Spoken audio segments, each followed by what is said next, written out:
तो आज हम करेंगे क्लास 9th मैथ्स में चैप्टर नंबर 7 ट्रायंगल्स का एक्सरसाइज 7.2 का question number first and second. Question number first आपके सामने है, तो चलिए फटाफट से करते हैं इसको। इन एन आइसोसेलेस ट्रायंगल, ये आपके सामने आइसोस्केलस ट्रायंगल है ABC with AB is equals to AC। इस आइसोस्केलस ट्रायंगल में AB और AC इक्वल दिए गए हैं। ठीक है, जो कि आइसोस्केलस ट्रायंगल की खास बात यही होती है कि इसकी दो साइड्स आपस में बराबर होती हैं। The bisector of angle B and angle C intersect each other at O. B का बाइसेक्टर और सी का बाइसेक्टर, बाइसेक्टर मतलब जो बी को दो इक्वल इक्वल हिस्से में बांट रहा हो और सी को भी दो इक्वल इक्वल हिस्से में बांट रहा हो। तो ये बी का बाइसेक्टर यहाँ से यहाँ तक जा रहा है और सी का बाइसेक्टर यहाँ से यहाँ तक जा रहा है। ये दोनों आके ओ पे मीट कर रहे हैं, यानी ओ पे मिल रहे हैं। जॉइन ए टू ओ, हमको इस ए वाले एंगल को ओ तक मिलाना था, हमने पहले इसको यहाँ से यहाँ तक मिला दिया। अब हमें क्या प्रूफ करके दिखाना है कि O B is equals to O C, यानी ओ से लेकर बी तक का एंगल ओ से लेकर सी तक के एंगल के बराबर है। और ए ओ बाइसेक्ट एंगल ए, और ये जो ए है ये लाइन जा रही है, ये एंगल ए को दो इक्वल इक्वल पार्ट्स में यानी यहाँ यहाँ ये डिवाइड कर रही है, बांट रही है। तो चलिए फटाफट करते हैं। सॉल्यूशन को स्टार्ट करने से पहले आपको दो बेसिक चीज इसमें समझनी पड़ेंगी, जिससे ये पूरा का पूरा एक्सरसाइज और ये क्वेश्चन होने वाला है हमारा। तो इसमें हमको दो थ्योरम है हमारी इस एक्सरसाइज से पहले 7.2 से पहले, जो कि मतलब कुछ इस तरीके से हैं। मान लीजिए यहाँ पे कोई एक ट्रायंगल है, ठीक है। इसमें दो थ्योरम्स हैं, तो मैं पहले फर्स्ट वाले समझा रहा हूँ। इस ट्रायंगल का नाम मान लीजिए सपोज ABC है। अगर इस ट्रायंगल में हमें क्वेश्चन में AB is equals to AC दे रखा है, यानी A से लेकर B तक बराबर है A से लेकर C तक, तो इनके आमने सामने एंगल जो होंगे, आमने सामने वाले एंगल वो भी एक दूसरे के बराबर होंगे। जी हाँ, अगर इसकी साइड्स आमने सामने वाली साइड बराबर हैं तो इनके आमने सामने वाले एंगल भी बराबर होंगे।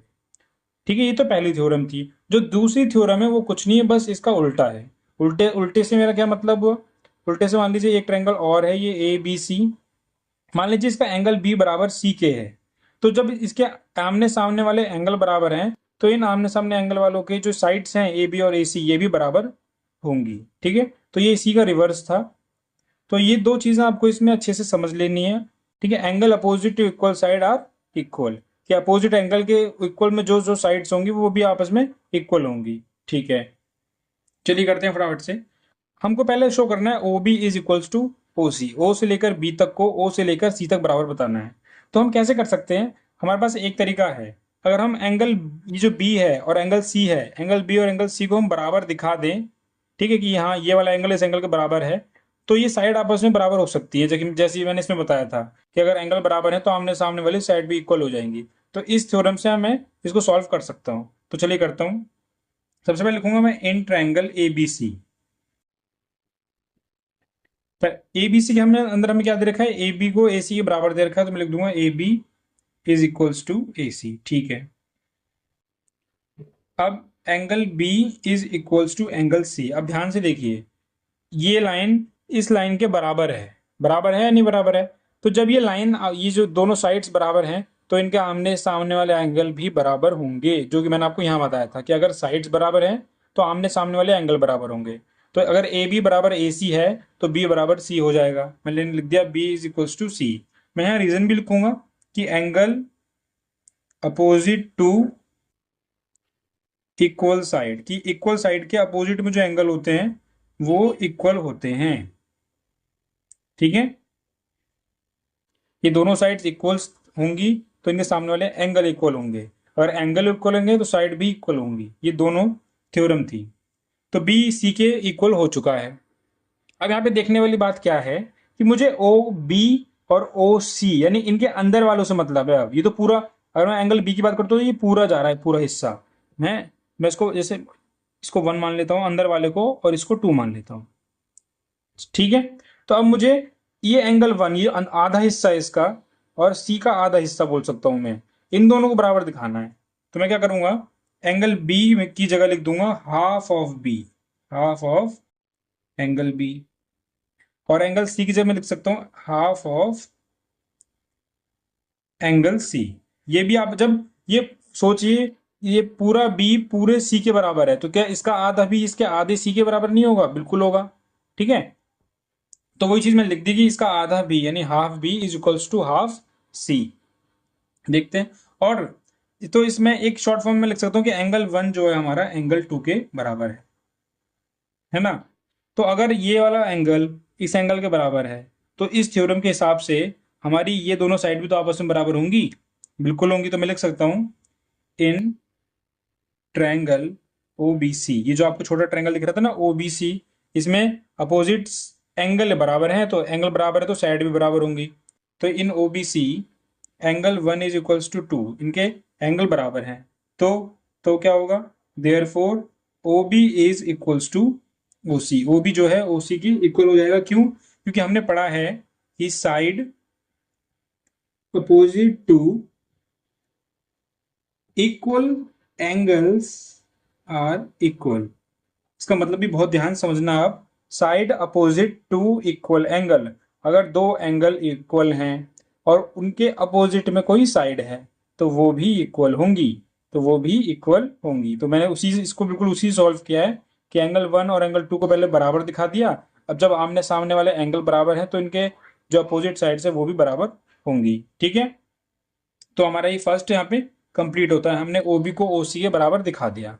अब यहाँ पे देखिए कह रहा है ए ओ बाइसेक्ट एंगल ए। हमको ये प्रूव करके दिखाना है कि ये जो ए से लेकर ओ तक की जो लाइन जा रही है ये एंगल ए को बाइसेक्ट कर रही है। बाइसेक्ट से मेरा मतलब है ये इसको बराबर बराबर दो इक्वल से बांट रही है। ठीक है, तो हमको ये प्रूफ करना है। तो हम कैसे प्रूफ कर सकते हैं, ध्यान से देखिए। ये ट्रायंगल है ए ओ बी यानी इस तरफ वाला, और एक ट्रायंगल है ए ओ सी। ए ओ बी और ए ओ सी से मुझे दो ट्रायंगल दिखाई दे रहे हैं। अगर मैं किसी भी तरीके से इस ट्रायंगल को कॉन्ग्रुएंट प्रूफ कर दूं तो इनके बीच के ये जो एंगल हैं इनको तो मैं बराबर दिखा ही सकता हूं। ठीक है, क्योंकि अगर पूरा ये पूरा ट्रायंगल इस पूरे ट्रायंगल के बराबर हो गया तो क्या ये आपस के एंगल बराबर नहीं होंगे? और आपस में एंगल ये बराबर हो गए तो मैं कह सकता हूं कि ये लाइन बाइसेक्ट हो रही है। चलिए करते हैं फटाफट से इसको भी।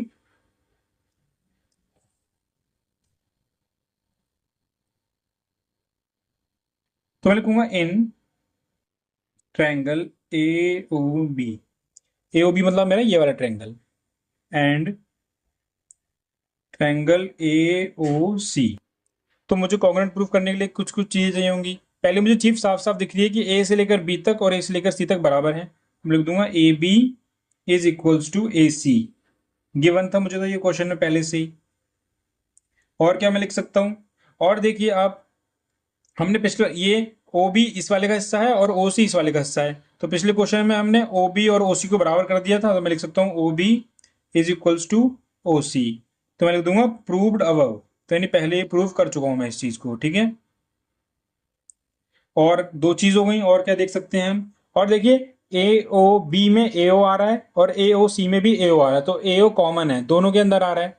ठीक है, तो मैं लिख दूंगा ए ओ इज इक्वल्स टू ए ओ, यहाँ पे डाल दो कॉमन कि ये दोनों क्या थे, कॉमन थे।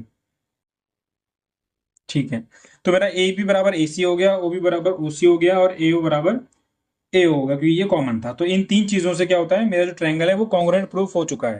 तो मैं लिख सकता हूं कि triangle A O B congruent हो गया है किसके, ट्रायंगल ए ओ सी के। अब ये दोनों के दोनों ट्रायंगल मेरे, अब फिगर को ध्यान से देखिए, दोनों ट्रायंगल मेरे कॉन्ग्रुएंट प्रूफ हो गए हैं। तो अब मैं इस वाले एंगल को इस वाले एंगल के बराबर बता सकता हूँ। मैं लिख दूंगा, मान लेता हूँ ये एंगल 3 और ये एंगल 4। तो मैं लिख सकता हूँ यहाँ पे कि angle 3 is equals to angle 4 by CPCT. CPCT की मदद से मैंने क्या कर दिया, एंगल 3 को एंगल 4 के बराबर बता दिया। और अगर ये एंगल आपस में बराबर हैं तो मैं कह सकता हूं therefore A O is bisecting अपना एंगल ए, जो ए है, सॉरी ए ओ बाइसेक्ट कर रहा है एंगल ए को। ठीक है, बाइसेक्ट में होता क्या है, अगर कोई कोई लाइन किसी दूसरे एंगल को बाइसेक्ट कर रही है तो सिंपल सिंपल शब्दों में उसका मतलब यही होता है कि वो उसको दो बराबर बराबर भागों में बांट रही है। ठीक है, तो मैं इसका रिवर्स भी तो कर सकता हूँ कि अगर बराबर बराबर भागों में बांट रही है तो मतलब बाइसेक्ट कर रही है। तो वही मैंने पहले प्रूफ कर दिया कि यहाँ ये दोनों बराबर बराबर हैं क्योंकि इक्वल हैं। ठीक है, और इक्वल है तो इसका मतलब मैं कह सकता हूँ कि ये ए लाइन एंगल ए को बाइसेक्ट कर रही है। तो बस ये मुझे प्रूफ करके दिखाना, मैंने इसे कर दिया। ठीक है, और हाँ यहाँ पे एक चीज और रखनी है कि मैंने इसको कॉन्ग्रुएंट तो प्रूफ किया, पर कौन से रूल से। ए बी ए सी क्या थी, ये भी एक साइड थी। OBOC भी एक साइड है और AO भी एक साइड है। तो मैंने SSS रूल से यानी साइड साइड साइड रूल से इसको कॉन्ग्रुएंट प्रूफ किया। तो क्वेश्चन नंबर 1 आपका यहीं पे खत्म होता है। तो चलिए हम करेंगे इसका क्वेश्चन नंबर सेकंड। तो क्वेश्चन नंबर सेकंड आपके सामने है। इन ट्रायंगल ABC, आपके सामने ABC एक ट्रायंगल दिखाई दे रहा होगा। AD is the perpendicular bisector of BC।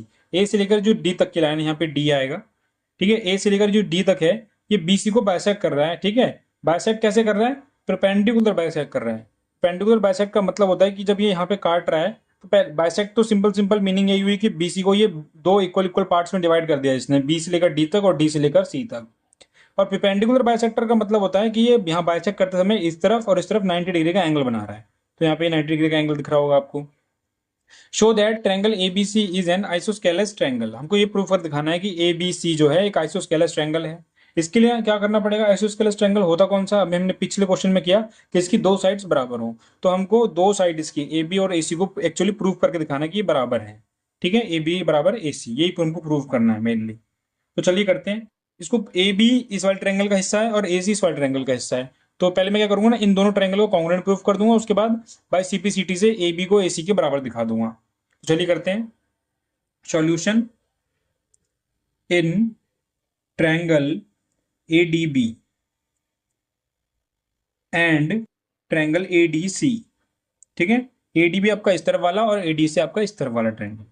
अब देखते हैं क्या क्या चीज इनके अंदर कॉमन है। तो ध्यान से देखिए, मैं उसको यहीं पे देख लेंगे ना, आपको साफ साफ पता चलेगा। ADB और ADC में AD कॉमन आ रहा है, यानी AD बीच में कॉमन है। तो मैं लिख दूंगा AD is equals to AD, AD is equals to AD। Common चीज COMMON कॉमन हो गया हमारा। और देखिए अब ADC में ये जो एंगल D दिख रहा है ना, इधर वाला एंगल D, ठीक है। और ADC में, सॉरी ADB था और ये ADC, तो इधर वाला D भी 90, इधर वाला भी D भी 90। तो मैं लिखूंगा एंगल ADB। तो angle ADB is equals to angle ADC, यानी ये वाला एंगल ADC, ठीक है। दोनों बराबर हुए क्योंकि ईच 90, दोनों दोनों 90 की डिग्री के हैं हमारे। जिसको भी, जिस बच्चे को भी ऐसी दिक्कत होती है, उसको एंगल बनाने ना आते हो, ADB ADC, अगर ऐसा नहीं कर पा रहा है वो बच्चा, तो सिंपल सिंपल यहाँ पे इसको कोई नंबर दे दे, मान लो एंगल 1 और इसको मान लो एंगल 2, और बस बोल दे एंगल 1 बराबर एंगल 2 ईच 90, बात खत्म, ठीक है। नेक्स्ट देखते हैं हमारा और क्या है। जब AD ने इसको बाइसेक्ट किया तो B से लेकर D तक की दूरी और D से लेकर C तक की दूरी बराबर हो गई। तो मैं कह सकता हूं BD is equals to DC। मैं लिख दूंगा BD is equals to DC, ठीक है। तो पहला हमारा जो था वो साइड था, दूसरा हमने एक एक एंगल की मदद ली, तीसरे में हमने फिर एक साइड की मदद ली।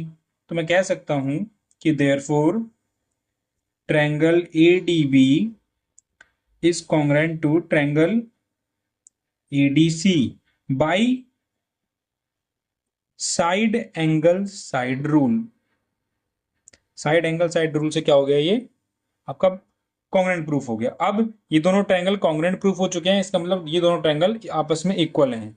तो अब मैं इसकी कोई सी भी साइड किसी की भी साइड के बराबर दिखा सकता हूं, लेकिन मुझे दिखाना क्या है, सिर्फ AB बराबर AC। तो मैं AB को AC के बराबर दिखा दूंगा। तो लिखूंगा AB is equals to AC और बाय CPCT के जरिए आप एक ट्रायंगल को कॉन्ग्रुएंट प्रूफ करने के बाद उसके आमने उसको कुछ भी आप बराबर दिखा सकते हैं उन दोनों ट्रायंगल के अंदर, ठीक है। और अगर मेरा AB AC के बराबर है, अगर इसकी ये लाइन इस लाइन के बराबर है, तो इसका मतलब ये एक्चुअली में हुआ क्या, ये मेरा आइसोस्केलस ट्रायंगल हुआ। तो मैं लिख दूंगा कि triangle ABC is an isosceles triangle, ठीक है। तो मुझे इसको यही प्रूफ करके दिखाना था, तो ये भी प्रूफ हो गया है। तो क्वेश्चन और 1 और सेकंड आपका पूरी तरह से कंप्लीट हो गया है, ठीक है। मिलेंगे अगली वीडियो में जल्दी, तब तक के लिए धन्यवाद।